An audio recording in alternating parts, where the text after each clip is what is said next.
face check bushes, and make sure to pick cleanse on Rhaegar at level 7, or Kaldor will be tilted and rage at your co-caster. I didn't rage at you. But actually, Kirsten also cleared that up. So it was indeed a misclick on the level 7. It looked a bit as if it was intentional because he, of course, tried to use the synergy between the level 1 and the level 16 talent. But there was supposed to be a cleanse on 7. I still have to question if a cleanse against the massive amount of CC that we're seeing here is enough to win them the game. But just to clear that up, they were intended to play that with a cleanse. But of course, against this many stuns and control spells, once you lose out on the cleanse, you are just not in a position where you can win this anymore. So just for the peace of mind for myself and for you guys out there, that was the intent, and I just want to make sure that you guys realize that before we head into our third map. All that analysis comes down to, oops, it happens, man. Let's go ahead and get ready for Battleground number 3 here. No, definitely not. It's going to be Battlefield of Eternity.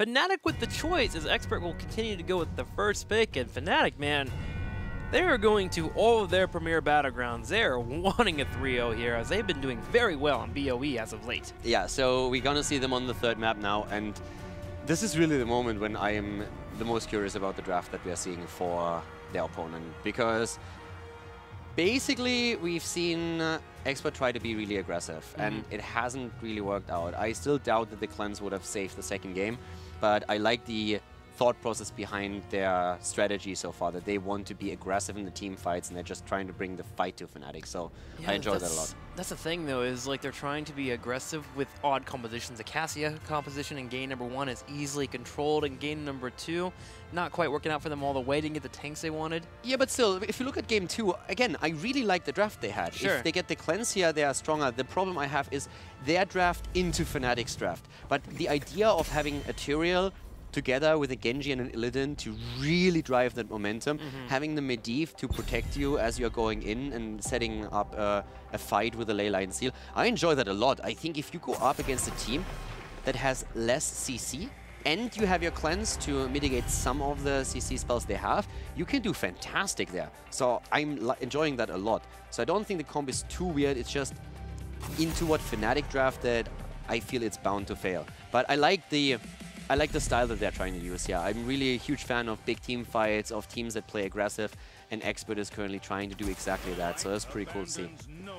Well, we'll see if any more aggression will come from Team Expert, as we are going to BOE, a bit more team fight centric for our teams, and being aggressive can sometimes not pay off if your opponents do defend themselves around the Immortal, and we're going to see the normal heroes picked up here, as Uther is grabbed for number 1 for Team Expert, and Fnatic gets Greymane and Genji. I'm also happy to shout out that, as to actually let everybody know that we have unraveled the mystery. Genji indeed is Italian. There is proof now on Twitter.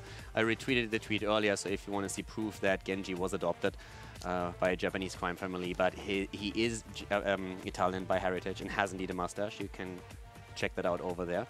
So we have him together with a Greymane, and Uther again with that flexibility. But I want to also point out the Tacita ban. A bit of a soft ban against a potential Tracer composition that we could see from Team Expert on this map, so I like that Fnatic reacts to this. You can't just snowball into the analysis. Yeah, I can. It's all like legit. Yes. You can't just do that. And you have to now come back to my last point. You can't talk about Genji anymore. Very important moment. While we're on the HGC, we try our best to teach you about the video games, and you guys can listen to Hero League as much as you want. The internet is still a scary place. Don't listen to ramblers that might just give you incorrect information at all times and believe it. Be yourself. Go Google more information. Don't sit in the little box on the internet and learn more, because people like Kaldor will take that opportunity and lie to you and try to retweet things that are clearly photoshopped. Are you disputing my alternative facts? I will draw a painting later to show that he is actually in good American tradition. I'm presenting alternative facts and you're shutting them down. No, but I can only agree with what he just said. So guys, get out there, Google, and question what you read on the internet. That's a good advice to give. Life lessons. Life lessons learned on HGC. So with those life lessons, we're also going to start focus a bit more on what's happening in the draft. And right now, again, we have a big ban here against Oriel. So it's all about the double support trying to shut that down from Fnatic's point of view.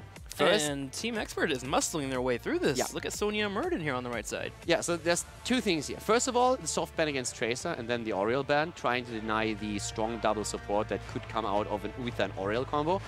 But then, as you said, really beefy start. On the second and third pick, this high in priority, a Muradin and a Sonya, and then banning out the Stitchers as well. So really targeting tanks for now. Muradin is pretty strong and can also, of course, start with that initial stun. There's a lot of stuns available, especially... have they played with Wrath of the Berserker?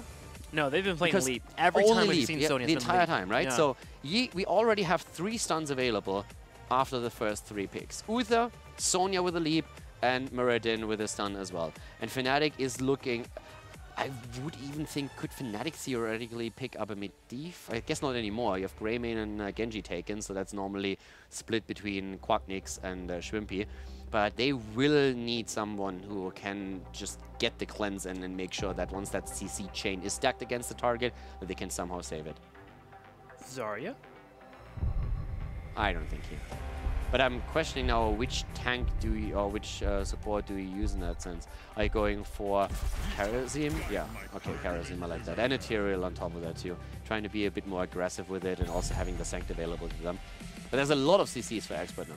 Yeah, the Sanct timing, while Sanct is a good saving grace here, it's still very difficult to just pull it off at will and make sure to land it at pivotal moments. If you are too early, you have the punish coming in from Sonya anyways, and if you're too late, your team is dead. So Tyrael will have to be played on point. Granted, it's going to be Breeze. Breeze is one of these heroes that's one of the best tanks in Europe for the moment, but still, if Team Expert wants to go for the hardcore stuns, they can still deliver here. That Tyrael, while scary and a good response, is not the end of the world yet. I would expect another frontliner on top of that. I mean, we still need a hero for Wooby. We have Dehaka still around, which is actually interesting since Dehaka... What about a Zeratul with VP? Could be. Then you just stop the... If you mess up the type of layover stuns that try to come in from there, that's where you can get your victories. They already played it once. Dehaka is usually pricked quite early here. Zarya taken from Expert, so having the additional shield now. Super heavy melee focus on their end. I wonder if they go into a Leoric actually against us. Just so that you have more value out of your Drain Hope and a Paralyzing Rage. But normally I would have said... Are you beefy enough though for Cassia and Zarya? That's a concern. Normally I would have said you go into Dehaka before that last double pick happened.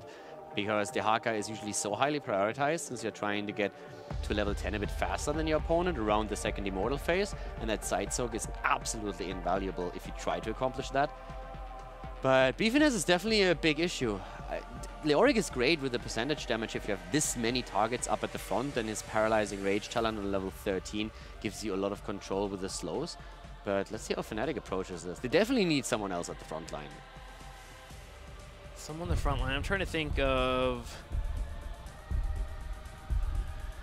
area abilities, area effect abilities that can help out with Cassia in terms of running her down. Okay, well, there's Arthas. He's beefy enough. What, can you kill Cassia though here? You have the Cursed Bullet. Will Genji be able to bring out enough with the Dragon Blade? With Zarya shields and Uther? Team Expert looks very durable. I didn't even have Athos on my radar here. Yeah, the question is... Greymane should get an insane amount of poke damage in here. Yeah, he'll get poke damage. Uther, over time, will get his mana depleted here. I think I like this draft the best, though, for Expert, for them to have a chance to get a win here. I actually like the idea of them grouping consistently here, having Zarya shield set up and Cassie just poking away. Yeah, I actually think that, I mean, this is really rough to kill. Yeah. I like what Expert is doing here. This is definitely a draft where for Fnatic it could get rough. Yeah, there's a lot of armor on the opposing side. Yeah. So Cursed Bullet will come out, but Murder can jump out, come back in with this trait procking up here. They can just completely dance around the Immortals consistently, keep that Immortal near them, land a Stormbolt, maybe a stun for the Immortal comes out, and they can start to take the team fight and keep moving forward. This is a scary draft for Expert, man, and Zarya being brought back in, and this is a great point for Horde to actually be here. It's also a very fun draft. It's a very fun draft. So that's definitely breaking the norm that we oftentimes have here. So yeah, I'm ready. Let's get in. You can't yet. We have to wait for our players to be ready before we can go. I don't care. Yeah, we can though. They're in the game. I got the call. Let's go. They're ready. He got the call. So we are ready to go, guys. We're jumping into game number 3. Great draft here for Team Expert. Can Fnatic beat it? That's the question. That is the question. On the left side, in the blue, Fnatic here with a 2-0 already. They've already earned a couple of wins. Nick will be playing Cassia for the opposing team, but Breeze will be playing Tyrael. Quacknix on Greymane, Shrimpy on Genji, Smexy on Karazim, and Wubby will be playing Arthas. Whoopi on the Arthurs, and to the right side of the map, it's the Experts. Team Expert with Nick on Cassia, Bad Benny on Muradin, Ethereal Angel on Sonya, Curson on Uther, and ADRD is playing Zarya. All right, so here we go into BOE. Sonya will be the one to constantly peel off the side here, and one of the great things about this Comp 4 Team Expert is if they group up around the Immortal as a unit of 4 with that Zarya, Sonya can peel off and start working on the Immortal. It did pretty decent damage. Fnatic on the other side here would love to give experience lead somehow, getting some picks, bringing down turrets, and they have started to do so in the top lane. As we see the race here unfolding, I have a question for our viewers, and I would love if you could give us a few answers and ideas that you have on the hashtag HGC. You can write those tweets to @HeroesEsports. What does ADRD actually stand for? He is a mad scientist, we all know that, but is that an acronym? And if it was an acronym, what does it actually stand for? So guys, if you have ideas on that matter, then send out a tweet @HeroesEsports, hashtag HGC, and let us know. And we'll find out if you have some cool ideas for that. Do you know the actual answer? I have absolutely no clue. Because I do. Do you do? Yeah. You know more than me. I have no idea, and I don't want to be spoiled. Okay, don't wanna hear it? go. A driven radical dude. It fits, and it's perfect. Well, yeah. You're welcome for the knowledge bombs. Okay, if you have a better perception of what ADRD means, you're welcome to let us know, as we had an exchange in Fortsea. Nothing too crazy happening just yet, just both of the teams deciding to open the map up early. And it was a 5-man push on both lanes, so there was a bit of a split, and now we have the map open. Both of the teams lost a fort. They let the Fountain stand at the bot lane. I think find that a bit weird, but that should fall quickly enough. For now, it's all about the next Immortal spawning, and both of the teams should hit their level 4 by that, just because we saw that early focus on the structures. That Fountain being there is actually, might be a big deal. We'll see how that goes, the minions, if they clean it up or not. But here we go, Team Expert versus Fnatic over the Immortal phase, and Team Expert has positioned around their Immortal. They'll go ahead and anchor up here and be in a good spot for defense. And Fnatic is tiptoeing around. They know the threat of this team here, especially in the early game, with Zarya, in particular, picking Feel the Heat. Yeah, Feel the Heat is also going to be great for them, just to push that damage out. But I'm really just interested to see what happens here after level 10, how Fnatic is going to approach these fights. For now, we have a lot of dancing happening here, and Fnatic being more so on the defense as we see Team Expert starting to push in against the Immortal. Green's harassing as well. The Immortal starts to do damage here as Nick steps forward. The Immortal suddenly coming out. They will back up. Greymane is on the opposing Immortal for the moment, so we're seeing Fnatic come back in the fight over here on their opponents for the Immortal race. So with level 4 talents now, we're having also on Greymane continuing the cocktail build, as you would have expected. And also Cassia. For Cassia, it's pretty standard. I mean, we haven't seen her as much in Europe anymore as before, but the charge strike into the Ring of Leech is pretty much the norm when you see her in the game. Ring of Leech giving her, of course, a massive amount of self-sustain here then, especially with the Fend damage.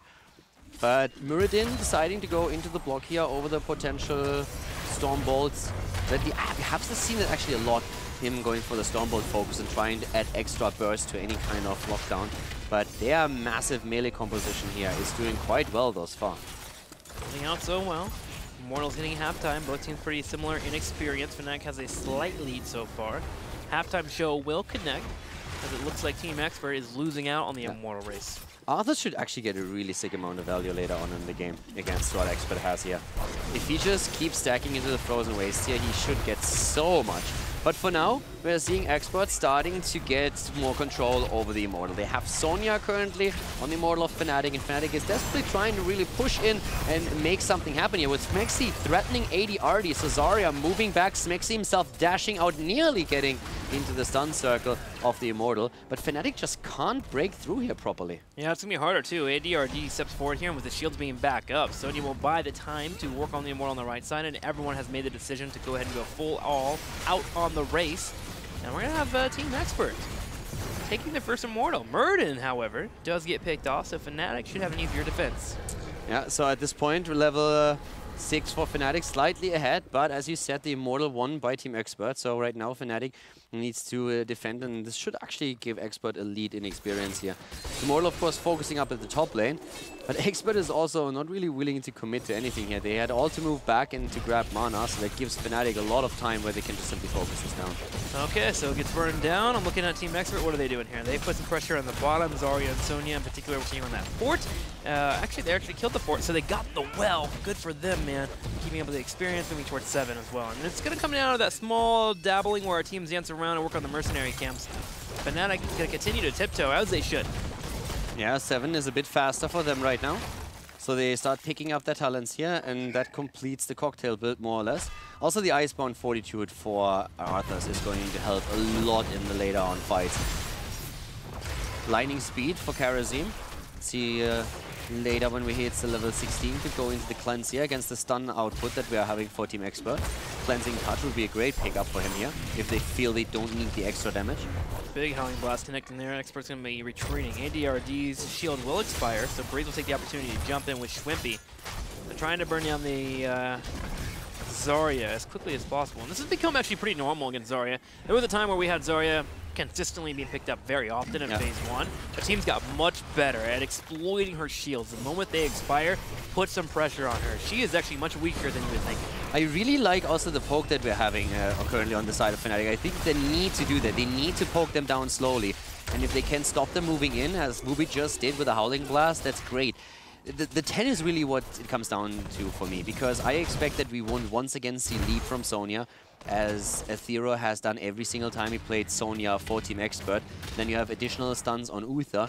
So it's going to be quite easy for them to force these fights.